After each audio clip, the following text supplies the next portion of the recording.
وہ اسی کے انداز سے بولا۔ میں نے کیا تھا اپلائی، وہ بتانے لگا۔ پھر ریجیکٹ کیوں ہوئے؟ وہ بے ساختہ ہی بیچ میں بول اٹھا۔ میں تو سلیکٹ ہو گیا تھا۔ پھر کیا ہوا؟ ریان کو تمام معاملہ جان لینے میں دلچسپی سی محسوس ہو رہی تھی۔ پھر وہ کچھ سوچتے ہوئے بولا، فی الحال میں اپنے ملک کی نیشنل ٹیم کا وائس کیپٹن ہوں۔ جس وقت اس نے گیٹ کھولا تھا تو ایسے ہی ایک لمحے کو ذہن میں خیال کندہ تھا کہ اس آدمی کی شکل ڈونی کے کمرے میں لگے پوسٹر پر گرین اور یلو کٹ اور بیگی گرین کیپ پہنے کرکٹر سے ملتی جلتی ہے۔ آپ اپنے خیال کی تصدیق پر اس کو سنبھلنے میں ایک لمحہ لگا تھا۔ آپ کا نام تو اسٹیو ہے نا؟ او، میں نے پہچانا ہی نہیں۔ جواب میں اسٹیو محض مسکرا دیا۔ ڈونی آپ کا بہت بڑا فین ہے، اور میری بھی۔ اور تم؟ میں تو اوور لیول کا لوئس فیگو اور ریڈ زان کا فین ہوں، وہ شانے اچکا کر بولا۔ یہ کرکٹر بڑے بورنگ ہوتے ہیں۔ کیوں؟ اسٹیو حیران ہوا۔ کیوں کا کیا سوال؟ بس بورنگ ہوتے ہیں۔ یہ تمہارا گھر ہے؟ اسٹیو نے ادھر ادھر دیکھتے ہوئے پوچھا۔ نہیں، میری خالہ کا ہے، میں تو چھٹیوں پر آیا ہوں۔ تم برٹش ہو؟ آپ کو کیسے پتا؟ اب کہ ریان حیران ہوا تھا۔ تمہارا لہجہ اور شکل برٹش والی ہے۔ میں نیو کاسل میں رہتا ہوں، اس لیے میرا لہجہ انگلش ہے، ورنہ دراصل میں اسکاٹس، پاکستانی اور فرینچ مکس ہوں۔ میری دادی اسکاٹش تھی اور دادا پاکستانی، جبکہ مما فرینچ ہیں۔ نیو کاسل میں گھر ہے تمہارا؟ اسٹیو کو اس تیز ترار حاضر جواب بچے میں بہت دلچسپی محسوس ہوئی تھی۔ جی، مگر وہ میرے ڈیڈ کا سمر ہاؤس ہے۔ میرا اصل گھر کراچی میں ہے۔ ریان کو ہر بات تفصیل سے بتانے کی عادت تھی۔ کیا ہابیز ہے تمہاری؟ ریڈنگ، فٹ بال اور پینٹنگ، وہ بے نیازی سے بولا تھا۔ اور فوراً سوال آیا، اور فرینڈس کے ساتھ انجوائے کرنا، وہ اپنے سابقہ لہجے میں بولا۔ کیا انجوائے کرنا؟ اسے اب اتنے سوالوں پر اکتاہٹ ہونے لگی تھی۔ ظاہر ہے لائف انجوائے کرنا۔ وہ اپنے لہجے کی اکتاہٹ چھپا نہ سکا اور نہ ہی چھپانے کی کوشش کی تھی۔ لگتا ہے تمہارے فرینڈس کافی ڈرپوک ہیں۔ وہ ارد گرد نگاہیں دوڑا رہا تھا، اسی لیے بھاگ گئے۔ ہاں تو اچھا کیا نا انہوں نے، کم از کم فضول کی تفتیش سے ہی بچ گئے۔ نہایت جلے بھنے انداز میں جواب ملا تھا۔ ویسے میں بھی فرینڈس پر کسی زمانے میں بہت انحصار کرتا تھا، مگر بعد میں پتہ چلا یہ سب وقتی تعلقات ہوتے ہیں، مصیبت میں سب ساتھ چھوڑ جاتے ہیں۔ پتہ نہیں، اس نے شانے اچکائے۔ ٹھیک ہے، میں چلتا ہوں، مگر اتنا یاد رکھنا کہ اگر کبھی کرکٹ کھیلنے کا ارادہ ہو تو میرے پاس ضرور آنا۔ وہ گیند اس کے ہاتھ میں تھماتے ہوئے بولا، میں تمہیں سکھاؤں گا یہ گیم۔ ریان نے جواب نہیں دیا اور اسٹیو کو جاتے ہوئے دیکھنے لگا۔ اس کے پاس اس کی فضول باتوں کے لیے جواب میں کہنے کو کچھ بھی نہ تھا، یا شاید وہ جواب دینا ہی نہیں چاہتا تھا۔ اس کی نگاہیں رحیم بخش کے خون میں لت پت وجود سے نہیں ہٹ رہی تھی۔ حیرت اور صدمے سے گنگ وہ پھٹی پھٹی آنکھوں سے اپنے باپ کو دیکھ رہی تھی، جس کی چارپائی محلے کے چند مزدوروں نے اٹھا رکھی تھی۔ اس کا باپ چھولے چاول لینے کے لیے سڑک کے اس پار موجود ریڑھی کی جانب جاتے ہوئے ایک نشے میں دو ٹرک ڈرائیور کی معمولی سی غلطی کا شکار ہو گیا تھا۔ اس کی اور اس کی ماں کی زندگی اس واقعے کے بعد بالکل اندھیر ہو گئی تھی۔ وہ دونوں اس بھری دنیا میں تنہا رہ گئی تھی۔ چندے کی رقم سے جب رحیم بخش کے کفن و دفن کا انتظام ہوا تو صابرہ کا دل کٹ کر رہ گیا۔ گھر میں کھانے کو کچھ نہ تھا اور نہ ہی اس کے پاس کوئی نقدی تھی۔ چند روپیہ رحیم بخش کی جیب میں تھے جو اس کے ایکسیڈنٹ کے بعد راہگیروں نے اچک لیے تھے۔ چند روز تو کھانا ہمسایوں کے گھر سے آتا رہا۔ کچھ جاننے والوں نے اس کے ہاتھ پر جاتے وقت ترس کھا کر چند ایک نوٹ بھی رکھ دیے تھے، سو ایک مہینہ تو ان کا گزارا چلتا رہا۔ رحیم بخش مر گیا تھا اور اس کے گھر سے زندگی کا سامان بھی جاتے سمے لوٹ کر لے گیا۔ صابرہ کا اس دنیا میں اب الماس کے علاوہ کوئی نہ تھا۔ جو رشتہ دار تھے وہ انہی جیسے غریب اور افلاس زدہ تھے۔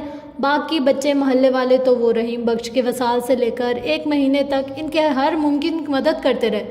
اب کوئی کسی کے لیے کتنا کر سکتا تھا؟ دکھ، بے یقینی اور صدمے سے بھرا وہ پورا مہینہ گزر گیا تو صابرہ کو کچھ ہوش آیا۔ مرنے والوں کے ساتھ مر نہیں جاتے، وہ یہ بات اچھی طرح جانتی تھی۔ اس کا واحد سہارا اس کی بیٹی تھی۔ اس کو اب اپنی اکلوتی اور معصوم بچی کو اس شفاق دنیا سے بچانا تھا۔ الماس کا نام اسکول سے کٹ گیا تھا، اگر نہ بھی کٹتا تو بھی صابرہ کے پاس اس کو مزید پڑھانے کے لیے رقم نہ تھی۔ اس کے پاس تو فی الحال سلائی کا کوئی کام بھی نہ تھا۔ محلے کی عورتوں نے شاید اس کی غمزدہ کیفیت کو مد نظر رکھتے ہوئے اس کو سینے کے لیے کوئی کام نہ دیا۔ اپنی ذبح حالی اور ممکنہ فاقوں سے بچنے کے لیے صابرہ نے محلوں کی عورتوں سے کام مانگنا شروع کر دیا۔ کچھ عورتوں نے اسے سلائی کے کپڑے دینے شروع کر دیے، البتہ چند ایک عورتیں بشمول رضوی صاحب کی بیگم نے اس کو سہاگ اجڑنے اور بیوہ کہہ کر کام دینے سے انکار کر دیا۔ مبادا ایک بیوہ عورت کے سلے ہوئے کپڑے پہن کر ان کے ہنستے وستے گھر کو بھی کسی کی نظر لگ جائے گی۔ صابرہ کے لیے یہ صورتحال نہایت تکلیف دہ تھی، مگر اپنے نام کی لاج رکھتے ہوئے اس نے صبر کیا۔ ماں، مجھے بھوک لگی ہے۔ الماس کا چہرہ زرد ہو رہا تھا۔ میں کہاں سے لاؤں کھانا؟ وہ بے بسی سے رو پڑی۔ اس کے پاس کچھ بھی نہ تھا۔ ہم سایوں سے پہلے اتنا مانگ چکے تھے کہ انہوں نے اور کچھ دینا نہیں دینا تھا۔ کپڑے کسی کے سیے والے بھی نہیں تھے۔ پچھلے 2 دن سے دونوں نے کچھ نہیں کھایا تھا، خالی پیٹ تو وہ بھی تھی، مگر بیٹی کی بگڑتی حالت دیکھ کر وہ اپنے فاقے بھول گئی تھی۔ اماں کہیں سے لا دے، 12 سالہ الماس نے بے چارگی سے کہا۔ اچھا ٹھہر، میں بلقیس سے پتہ کرتی ہوں۔ اماں کو محلے کے اس واحد گھر کا خیال آیا جن کا قرضہ انہیں نہیں چکانا تھا۔ وہ بھاگتے ہوئے ننگے پاؤں ہی ان کے گھر گئی اور بلقیس سے منت کی کہ وہ اسے کھانے کو کچھ دے دے۔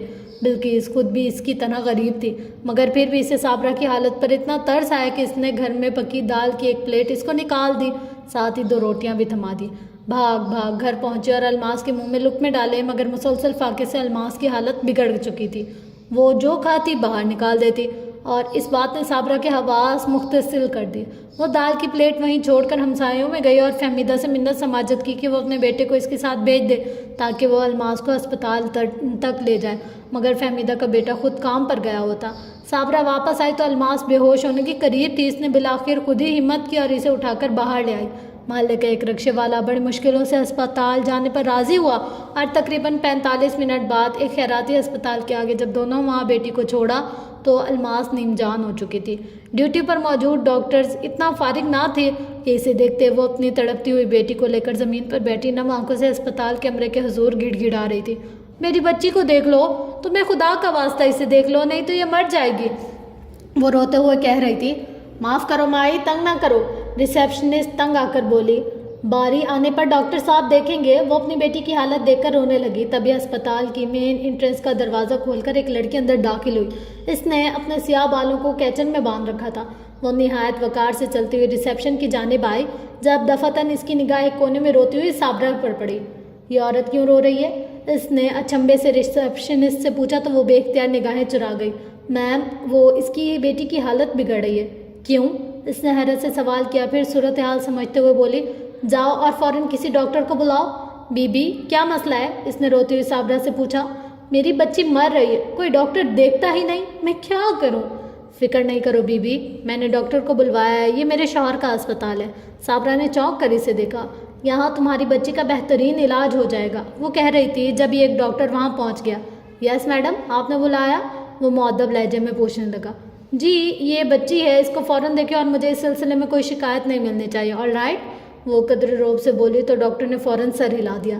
آپ فکر نہ کریں مسز عظیم، میں خود اس کیس کو دیکھتا ہوں۔ الماس نے بند ہوتی آنکھوں کو بمشکل کھولتے ہوئے اس خوش شکل عورت کو دیکھا جو کہیں سے بھی 20 سے اوپر کی نہیں لگتی تھی۔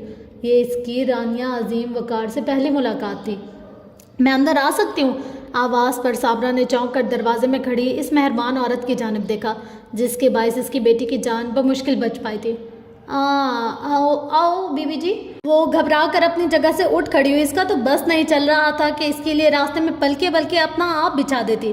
وہ نہایت ستائش سے اس دراز قد، متناسب جسم اور خوبصورت تیکھے نقوش والی عورت کو دیکھ رہی تھی۔ رانیہ اندر آ گئی اور بغیر کسی تکلف کے الماس کے بیڈ کی پائتنی پر بیٹھ کر اس کا حال احوال دریافت کرنے لگی۔ بیٹا کیا حال ہے آپ کا، ٹھیک ہو نا؟ الماس نے اس کی بادامی بھوری آنکھوں میں دیکھتے ہوئے سر ہلا دیا۔ کوئی پرابلم تو نہیں ہے ادھر؟ اگر ہے تو بتا دو، وہ اپنے مشفق انداز میں اس سے مخاطب تھی۔ الماس نے نفی میں گردن ہلا دی۔ رانیہ صابرہ کی جانب مڑی۔ کیا نام ہے بچی کا؟ وہ جی الماس خاتون، صابرہ نے فوراً نام بتایا۔ ویسے اچھا نام ہے آپ کا، وہ مسکراتے ہوئے الماس سے کہہ رہی تھی، اور اس کے لیے تو حیرت کا مقام یہ تھا کہ زندگی میں پہلی بار اسے کسی نے آپ کہا تھا، ورنہ ابا اماں اور چیمو وغیرہ تو بس تو سے ہی کام چلاتے تھے۔ بی بی جی، صابرہ نے موقع دیکھ کر بات کا آغاز کیا، مجھے جی کسی کام پر لگا دو، میں درزن ہوں جی، کپڑے سی لیتی ہوں، وہ خوش آمدی لہجے میں بولی تو الماس کو ماں کا یہ انداز اچھا نہیں لگا۔ درزن ہو؟ اچھا، وہ سوچ میں پڑ گئی۔ ویسے مجھے درزن کی ضرورت تو نہیں، مگر 1-2 بیڈ شیٹ وغیرہ سلوانا تھی، سی سکتی ہو؟ جی، وہ کیا سلوانی ہے؟ بیڈ شیٹس، میرا مطلب ہے بستر کی چادر اور لحاف وغیرہ، وہ وضاحت کرتے ہوئے بولی۔ جی میں سی لیتی ہوں جی۔ چلو پھر ٹھیک ہے، آپ میرے گھر آ جانا، یہ کارڈ رکھ لیں، اس پر گھر کا ایڈریس پتہ ہے۔ جی میں آ جاؤں گی جی۔ صابرہ نے جلدی سے کارڈ پکڑ لیا، اس کا دل بلیوں اچھل رہا تھا۔ رانیہ کی ماں فرینچ تھی، باپ جرمن اور شوہر پاکستانی۔ وہ رومن کیتھولک پیدا ہوئی تھی، مگر زندگی میں کبھی چرچ نہیں گئی تھی سوائے کرسمس اور دیگر تہوار کے۔ وہ ہمیشہ سے کنزرویٹو ہی رہی تھی، کبھی حدود کراس نہیں کی۔ زندگی میں صحیح معنوں میں صرف ایک ہی شخص سے دوستی کی اور پھر اس کا مذہب قبول کر شادی بھی کر لی۔ اس نے مذہب صرف شادی کے لیے بدلا تھا، مگر حقیقی مطالعہ بعد میں کیا اور اپنے پہلے بیٹے کی پیدائش کے چند ہفتوں بعد تک وہ دل سے مسلمان ہو چکی تھی۔ رانیہ کے 4 بچے تھے، 5ویں بیٹی گود لی تھی۔ اس کے دیور نے اتفاق سے اسی کے خاندان کے لڑکی سے شادی کی تھی جس سے رانیہ کا تعلق تھا، مگر فرق یہ تھا کہ وہ مسلمان نہیں ہوئی اور شادی کے 3 سال بعد ایک چھوٹی بیٹی چھوڑ کر اپنے شوہر کے ہمراہ ایک حادثے میں جاں بحق ہو گئی۔ وہ بیٹی بعد میں اس کے تائی یعنی رانیہ اور عظیم نے گود لے لی تھی۔